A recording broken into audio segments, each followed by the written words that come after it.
ये कहानी मेरी नहीं, मेरी अम्मा की है। और अजीब बात यह है कि आज भी जब वो इस वाक़े को सुनाती हैं, उनकी आवाज़ हल्की सी काम सी जाती है, जैसे उनके अंदर कहीं कोई पुरानी दहशत अभी तक जिंदा हो। ये बात काफ़ी पुरानी है, तकरीबन 10 साल हो गए हैं। हम लोग मोंटाना में एक पुराने घर से शिफ्ट हो रहे थे। ये हमारा आखिरी दिन था उस घर में। अजीब सा सन्नाटा होता था वहाँ।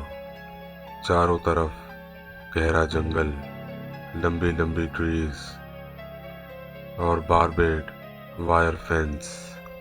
रात को हवाएं इतनी सर्द लाती थीं कि शीशे भी खटखट करते थे। उस दिन मेरी अम्मी और स्टेप डैड वहाँ सिर्फ थोड़ी सी चीज़ें लेने गए थे जो रह गई थीं। स्टेप डैड ने कहा, मैं गैराज में हूँ, कुछ चाहिए हो तो आवाज़ दे देना। अम्मा ने सहलाया और घर के अंदर चली गई। घर बड़ा था, बेवजह भी खामोश लगता था।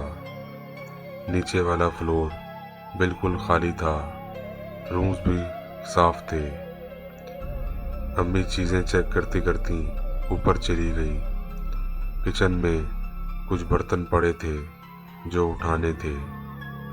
फिर शुरू हुआ असल वाकया। अम्मा ने सुना नीचे बारी बारी धीमी चाल के फुटस्टेप्स, जैसे कोई आदमी ज़्यादा बोझ लेकर चल रहा हो। वो कदम सीधे सीधे सीढ़ियों पर आए, एक एक स्टेप पर रुकते हुए। और फिर वो आवाज़, बिल्कुल क्लियर, बिल्कुल उनके स्टेप डैड की आवाज़। I don't think that's a good idea. अम्मा जम गई। पहले उनको समझ नहीं आया। उन्होंने चीख के पूछा, कौन सी बात? तुम क्या कह रहे हो? कोई जवाब नहीं, सिर्फ खामोशी। उन्हें गुस्सा आया कि शायद मजाक कर रहा है। वो सीढ़ियों तक गई और देखा, सीढ़ियों पर कोई नहीं था, नीचे कोई नहीं। घर फिर से वही खामोश। अब गुस्सा डर में बदल गया। अम्मी फिर से किचन गई, जल्दी जल्दी चीज़ें समेटने लगी। तभी पीछे का बैक डोर खुला, फिर दोबारा बंद हुआ। अम्मा ने सोचा स्टेप डैड होंगे, लेकिन फिर वही धीमी फुट स्टेप्स फिर से ऊपर आने लगे। अम्मा बेख्तियारी मुड़कर देखती हैं। इस दफ़ा स्टेप डैड वाकई सीढ़ियों पर खड़े थे। अम्मा ने पूछा, अभी तुम क्या कह रहे थे?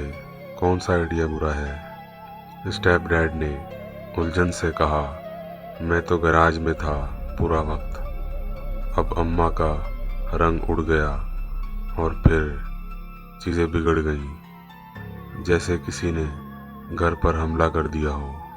किचन की लाइट्स डिम होकर झिलमिलाने लगी। डाइनिंग रूम का चैंडिलियर ज़ोर ज़ोर से हिला। बाथरूम का दरवाज़ा धड़ाम से बंद हुआ और सारे कैबिनेट्स एक साथ खुलकर फिर ज़ोर से बंद हुए।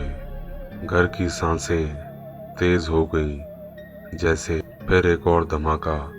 पेरेंट्स के बेडरूम से दोनों भागकर गए और देखा, सीलिंग फैन पूरी तरह नीचे गिरा हुआ था।